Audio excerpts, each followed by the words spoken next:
Ministère de l'Éducation nationale, Centre international d'études pédagogiques. DELF niveau B2 du cadre européen commun de référence pour les langues, épreuve orale collective. Vous allez écouter plusieurs documents. Avant chaque écoute, vous entendez le son suivant. Pour répondre aux questions, cochez la bonne réponse. Vous allez écouter 2 fois un document. Vous écoutez une émission à la radio. Lisez les questions. Écoutez le document, puis répondez.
Le comptoir d'un café est le parlement du peuple, disait Balzac. Café, bistrot, troquet, appelez-le comme vous voulez, mais c'est bien à cette institution française que nous nous intéressons cette semaine.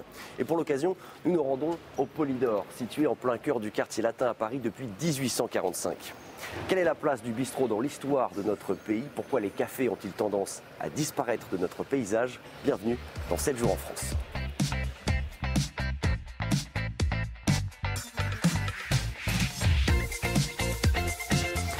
Tous les ans, 2200 nouveaux débits de boissons voient le jour en France. Mais dans le même temps, 2700 autres mettent la clé sous la porte. Traduction, chaque année, c'est 500 cafés de moins en France. Et la tendance ne date pas d'hier. Il y a 70 ans, il y avait 15 fois plus d'établissements qu'aujourd'hui.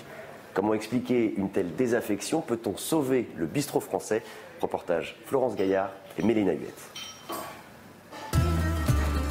À quelques mètres de la gare de l'Est, de l'autre côté de la rue, extérieur quai, un bistrot typique des années 50. À l'intérieur, boissons, cuisine traditionnelle et bonne humeur sont servis aux habitués. Je travaille dans l'informatique et donc pour pas rester dans le bureau toute la journée enfermé entre les 4 murs, j'essaie de trouver d'autres endroits et tout. Et donc j'ai trouvé ce bar il y a peut-être 2 ans, un truc comme ça, et donc depuis je viens pratiquement tous les jours ici, tous les matins. On est bien traité. C'est sympathique. Voilà, c'est sympathique, on est bien traité, c'est voilà. Bon, voilà. Donc, très agréable. Et puis... Une convivialité mise en œuvre par Marcel, 50 ans de métier. Depuis sa jeunesse dans l'Hérault, il a consacré toute sa vie au bistrot.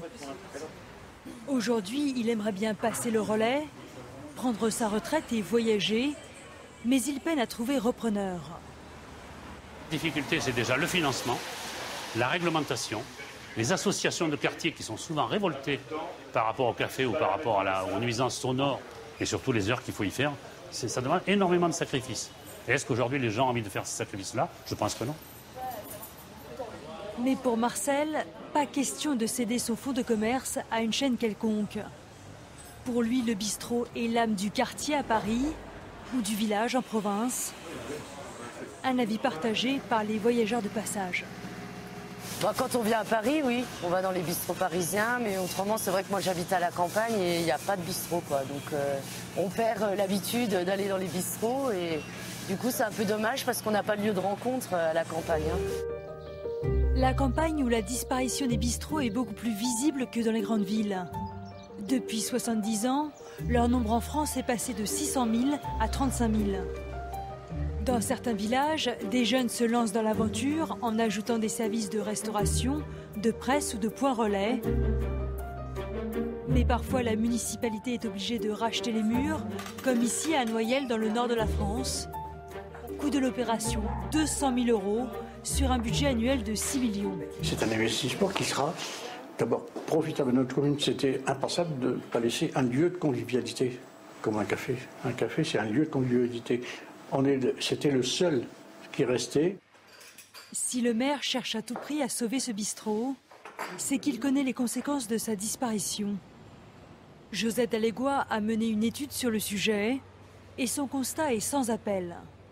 Dans un village, là, c'est dramatique puisque c'est le seul lieu où on aura des gamins qui rentrent du foot avec leur prof de gym et des personnes âgées qui viennent jouer aux cartes. Enfin, il y a tout ce brassage social, ces activités qui disparaissent. Une disparition liée à l'évolution des modes de vie. Jadis carrefour de la société, le bistrot est devenu un luxe qui pourrait n'être plus réservé qu'à une certaine catégorie de Français et de visiteurs.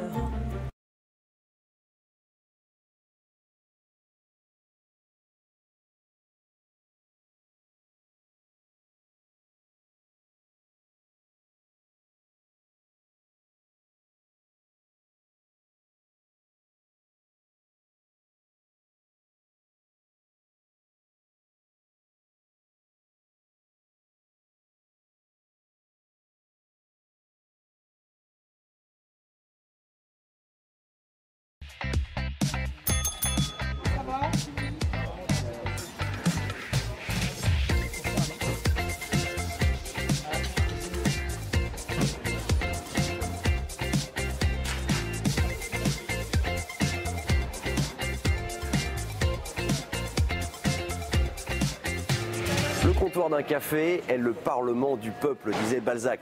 Café, bistrot, troquet, appelez-le comme vous voulez, mais c'est bien à cette institution française que nous nous intéressons cette semaine. Et pour l'occasion, nous nous rendons au Polydor, situé en plein cœur du quartier latin à Paris depuis 1845. Quelle est la place du bistrot dans l'histoire de notre pays? Pourquoi les cafés ont-ils tendance à disparaître de notre paysage? Bienvenue dans 7 jours en France.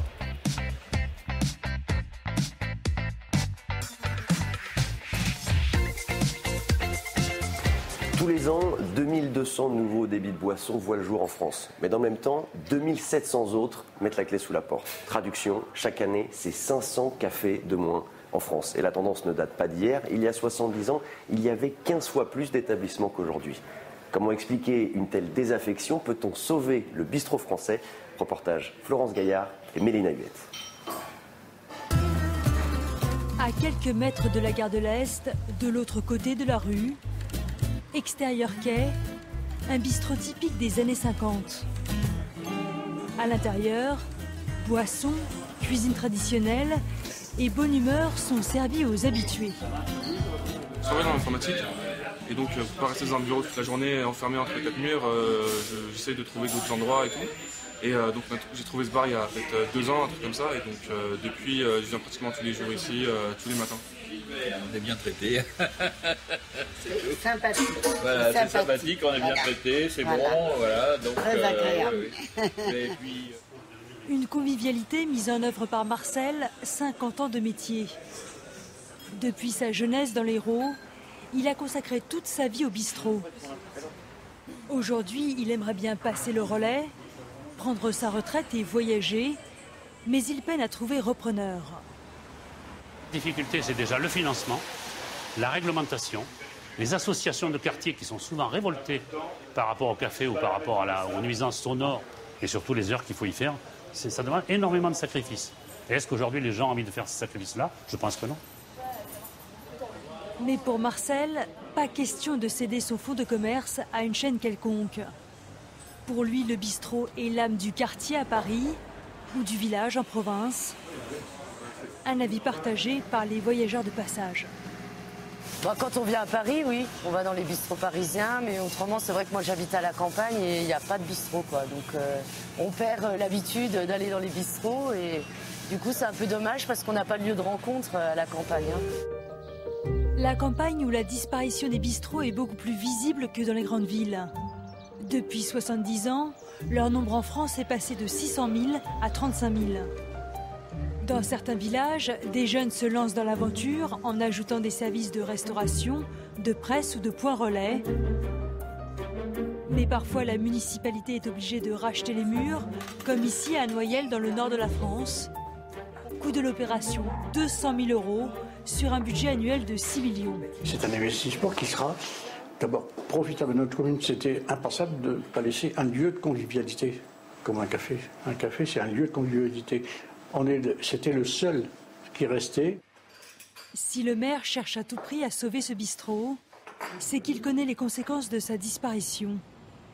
Josette Allegua a mené une étude sur le sujet et son constat est sans appel.